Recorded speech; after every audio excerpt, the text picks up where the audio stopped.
lot of big ideas today. So I want to conclude with sharing with you a lot of very small ideas. I love this small idea. This was invented by Scott Amron. He's a 31-year-old American electrical engineer, runs a small little company, and he makes products and services that make our lives better. So instead of having to buy a key and a key ring, he made a key ring with the key. You can put all your other keys on there. This is genius. This is small. And that's what I want all of you to do today. I want you to think small. Do me a favor, please. Put your hands out in front of you. Interlock your fingers. Now, whatever thumb you have on top, put the other thumb on top. It's a little uncomfortable. It doesn't feel right. That's what I want to leave you with. Small changes can be impactful. Most of us are familiar with this quote. Ralph Waldo Emerson, build a better mousetrap and the world will be the path to your door. We've all heard this. Read it again. Build a better mousetrap and the world will be the path to your door. He didn't say, build a product that's never been invented and you're going to be rich and famous. What he recommends is to take something that already exists and make small changes to it and make it even better. I call this change the difference between evolution and revolution. We talk about the internet revolution and the Web 2.0 revolution. What I want to talk to you about is evolutionary change, small changes. Here are a couple of examples. Dasani didn't invent water. They didn't invent bottled water. What they did was they took normal tap water, put it through a double filtration system, puts it in a bottle, and now they sell it to you at more than you pay for the price of a gallon of gasoline. Incremental innovation. Panera didn't invent the turkey sandwich, right? But they found a way to make the bread right on site. So when you walk into a Panera and you take that nose hit and you smell that bread, you are willing to pay $8 for a turkey sandwich. The Starbucks model for incremental innovation is just a little different. Instead of just trying to decide for themselves what would work best, they asked their customers. They said, this is a coffee stir. What can we do to make a coffee stir better? Now, I'll give you a hint. The key to incremental innovation is that the new product has to do everything the current product does and something more. Here's what their customers came up with. This stick. It can still stir your coffee. It can do everything the coffee stirrer can do. But also, when you put it in your coffee cup lid, walking at pedestrian speeds of 2 to 3.4 miles per hour, your coffee will not spill. Genius! Small. You guys are worrying about your sticks? I want to show you. You're so good with your hands. I saw how well you did the thumb thing. I want you to take your stick, put it in your hands like this. It's not a magic trick. Put your thumbs together on the bottom. Okay? Then, without letting go, put your thumbs on top. Hold your thumbs at the bottom. Don't let go. And put your thumbs on top. We'll come back. This is the first line of my book. Where are the flying cars? I was born in 1961. I know I look much younger. I grew up watching the Jetsons, and we were told we will all have flying cars by about the end of last century, right? No more parking problems, no more gas shortages, no more tolls. It was going to be great. We were all going to have a flying car. We know that's not true. What do we have instead? The Segway. I don't want to pick on Dean Kamen. He's one of the 100 smartest people on the planet. He's working on a water pump that's going to bring fresh water to people in Africa. It's going to save millions of lives. This was not his finest effort. And you know why? Because he's not like Starbucks. He didn't ask his customers what they want. He went away for 7 years and he said, I'm going to invent a product that will be to the car what the car was to the horse and buggy. I'm going to invent a product that will mean the end of walking. I don't know, I've spent a lot of time in the United States and I don't look out at Americans and say, you know, the problem with you guys is you just walk too much. Stop all this walking. Let me tell you how great products are made. In 1996, Jeff Hawkins was developing the Palm Pilot, the first PDA, Personal Digital Assistant. This was the iPad, the iPhone, the iPod of its generation, 1996. And while he was developing it, he gave everybody he knew a piece of wood. Everybody he knew. Small piece of wood. Let's say Kelly and I are going to have lunch on Thursday. What do I need to do to input this into my personal digital assistant? I need a calendar. I need some way to write something. Oh, you guys can tell I'm left-handed. What if you're right-handed? Where do the buttons have to be if somebody's right-handed? My hands are big. Maybe her hands are small. Is it going to be too wide, too thick, too fat? This is the way great products are made. So now, every time I look at a product, this is what I ask myself. Is it a Segway or is it a Palm Pilot? This is a Palm Pilot. You know, in the old days, you had that bottle of ketchup and you had to stick the knife in there to get the ketchup started, and then you had to pound on the bottom to get the ketchup out. So you know what they did? They took the bottle and they turned it upside down and they made it so you could squeeze it. This is brilliant. Incremental innovation, a small change to a bottle of ketchup.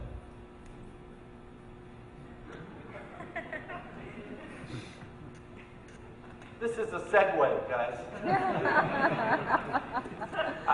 I don't know how many of you have brought your kids to, say, McDonald's and had them say, I am not going to eat French fries unless I can get purple ketchup. I want to show you a video. Microsoft put out a product called the Microsoft Surface. I just want you to watch this video, and while you're watching it, ask yourself, is this a Segway or is this a Palm Pilot? Microsoft Surface represents a new bridge into the digital world. One that lets you shuffle the day's photos like an editor.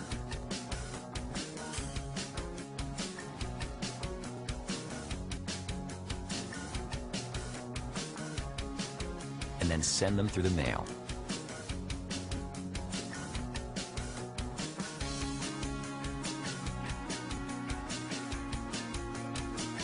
Surface is a new concierge in the lobby.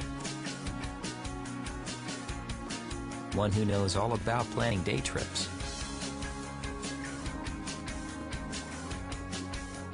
One who knows every street in town.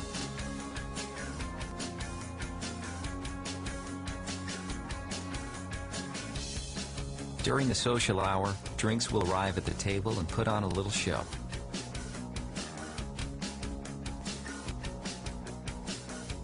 Setting the stage for another order of chocolate pie or the decadent cheesecake. When it comes to music, moving through countless playlists and discovering new bands is a hands-on experience. Now everyone is a DJ, and entertainment is king.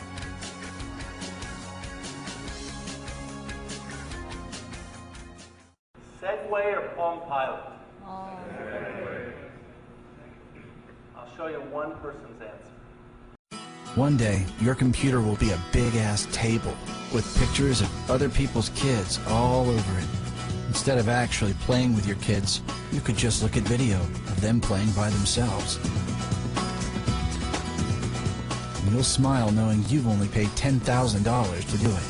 And if your mom has $10,000 laying around her house that she has nothing to do with, she can get one too, and then you can send her a postcard for free. That's the power of Microsoft Surface. Now consider this. Instead of using one of today's more popular compact devices to get directions to where you're going, why not use a device the size of a small car to do the same job?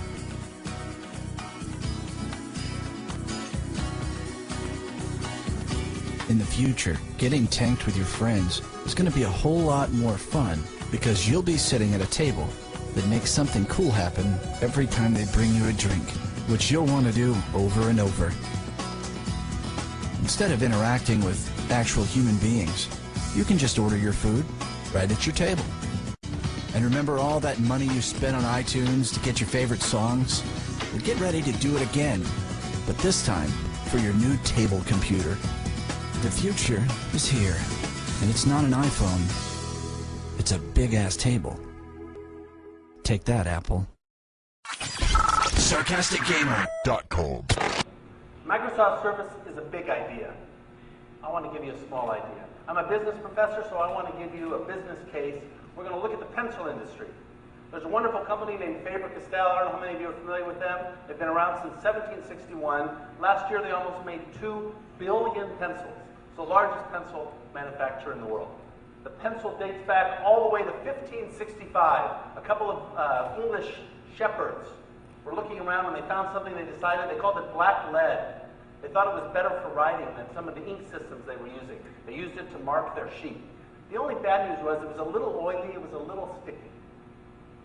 So, in 1761, Caspar Faber, the founder of Faber-Castell, he was a cabinet maker, a craftsman. So he took 2 pieces of wood and he rounded the edges, and he glued a piece of graphite in between the 2 of them. Now his hands wouldn't get all sticky. This is the first modern pencil. 200 years for the first incremental innovation in a pencil. Just a few years later, Faber perfected a new process. He took the graphite, mixed it with clay, heated it up in a kiln, and then he could make these wonderful graphite rods that fit inside what is today the modern pencil. The next piece of innovation, 1822, a couple of Brits invented the first mechanical pencil, Eversharp. Brilliant. This idea is really small. Instead of making pencils round, the way Faber had always made pencils, they decided to make pencils 6-sided so that they wouldn't roll off the table. A wonderful small idea, incremental innovation. Caspar Faber's great-grandson, Lothar Faber, came up with this incredible innovation.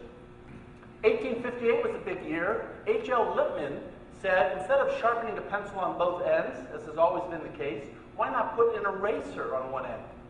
And that's the idea that he patented. Faber-Castell ignored this patent, started making pencils with erasers, and he sued. H.L. Lippmann sued the Faber-Castell. It went all the way to the U.S. Supreme Court, who in 1875 threw out the patent. They said putting an eraser on a pencil is too obvious to patent. It may be too obvious to patent, but it's a great example of incremental innovation. By the way, Vincent van Gogh painted this picture, cleverly named Woman Sewing with a Girl. He painted this in 1883 with one of those Faber-Castell pencils and some watercolors. One of those pencils with an eraser. Can you see Vincent van Gogh using an eraser? Not exactly, right? Let's make her a redhead. No, that's a bad. Let's make her a blonde. No. Brunette. Yes. Brunette. Perfect. The 1900s saw some innovations. They decided to take all the toxins out of the paint and the graphite and the wood and everything else so that kids who chew on pencils wouldn't get sick. Maybe there's a business here for us. What do you think? We could create edible pencils. Don't make that face. It's not so bad. If it tastes a little off, we could put some purple ketchup on it. This century's also seen several innovations. Now Faber-Castell's pencils are in the shape of a triangle, and they put little black sticky dots on it so that it won't slip out of your fingers if you're a child. Here's another innovation. They've partnered with Porsche to come up with a pencil that costs $595. You know, when you're thinking about shopping for Christmas, in this day and age of 10% unemployment, nothing says, I feel your pain, like a $600 pencil. You think that's an expensive writing device? I'll show you the most expensive writing device ever made. In 1967, NASA put out a requirement. They needed a space pen. They needed a pen that would work at minus 50 degrees centigrade, plus 400 degrees centigrade, and would work in a gravity-free vacuum. Who the hell is writing when it's 400 degrees anyway, right? Some astronaut up in space, dear Mom, I know you're worried about global warming, but trust me, up here it's a lot worse. This was during the space race. The Soviets were also trying to come up with the latest and greatest technology, but they didn't have the $2 million that the Fisher Space Pen Company devoted to this product. But they needed a product that would meet all of the exact same specifications. Thank goodness they found a technology. It's called a pencil!